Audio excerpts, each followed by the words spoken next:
CM योगी अमित शाह नहीं, बल्कि ये नेता बनेंगे पीएम मोदी के उत्तराधिकारी। ज्योतिषियों की भविष्यवाणी से भाजपा में हलचल तेज, विरोधियों को भी लगा झटका।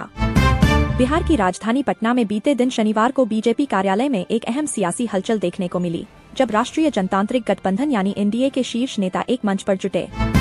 कोलकाता। नए वक्फ कानून को लेकर पश्चिम बंगाल में बड़ा बवाल देखने को मिल रहा है। यहाँ शनिवार को मुर्शिदाबाद, नॉर्थ 24 परगना, हुगली और मालदा जैसे जिलों में जमकर हिंसक प्रदर्शन हुए। उपद्रवियों ने कई वाहनों को आग के हवाले कर। वक्फ संशोधन अधिनियम 2025 के लागू होने से पहले ही केंद्र की मोदी सरकार विपक्ष और मुस्लिम संगठनों के निशाने पर आ गई थी। अब जब यह कानून औपचारिक रूप से लागू हो चुका है, तो विरोध की आवाजें और तेज हो गई हैं। पीले और केसरिया रंग के स्कार्फ पहने और तलवारें लहराते हुए करनी सेना के साथ अन्य 40 क्षत्रिय समूहों के सदस्य शनिवार को आगरा के गढ़ी क्षेत्र में इकट्ठा हुए और सपा सांसद रामजी लाल सुमन का जमकर विरोध किया। कोलकाता। पश्चिम बंगाल में 26,000 नौकरियों के रद्द होने और वक्फ अधिनियम को लेकर चल रहे विवाद के बीच प्रधानमंत्री नरेंद्र मोदी जल्द ही राज्य का दौरा करने वाले हैं। यह घोषणा रविवार को कोलकाता में एक विशाल जुलूस के दौरान विपक्षी नेता शुभेंदु अधिकारी ने की। पश्चिम बंगाल के धुलियान में एक बार फिर गोलीबारी की हुई है। फायरिंग के दौरान इस घटना में 2 बच्चे भी घायल हो गए हैं। वक्फ कानून के विरोध में प्रदर्शनकारियों ने बीएसएफ के जवानों के ऊपर भी हमला किया है। एआईएमआईएम अध्यक्ष असदुद्दीन ओवैसी ने कहा कि all India Muslim personal law board AIMPLB Hyderabad में वक्फ कानून के खिलाफ 19 अप्रैल को विरोध सभा आयोजित करेगा।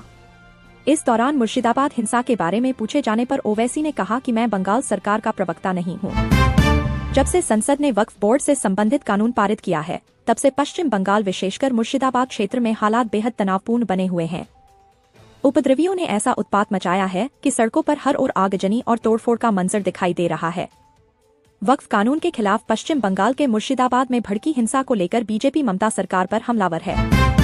इस बीच पुरुलिया से बीजेपी सांसद ज्योतिर्मय सिंह महतो ने केंद्रीय गृह मंत्री अमित शाह को पत्र लिखकर पश्चिम बंगाल के कुछ सीमावर्ती जिलों को armed force special powers act के तहत अशांत क्षेत्र घोषित करने की मांग की है। राष्ट्रीय लोकदल RLD ने शनिवार को दिल्ली में प्रेस कॉन्फ्रेंस में एक बड़ा सियासी प्रदर्शन किया। इस दौरान महाराष्ट्र, आंध्र प्रदेश, तेलंगाना, राजस्थान और अन्य राज्यों से कई प्रभावशाली नेताओं ने पार्टी की सदस्यता ग्रहण की।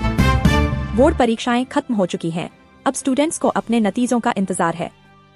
बिहार, असम, कर्नाटक और आंध्र प्रदेश समेत कुछ राज्यों में बोर्ड रिजल्ट जारी हो चुके हैं। इस बीच विपक्ष ने बीजेपी सरकार के एजुकेशन मॉडल को लेकर निशाना साधा है।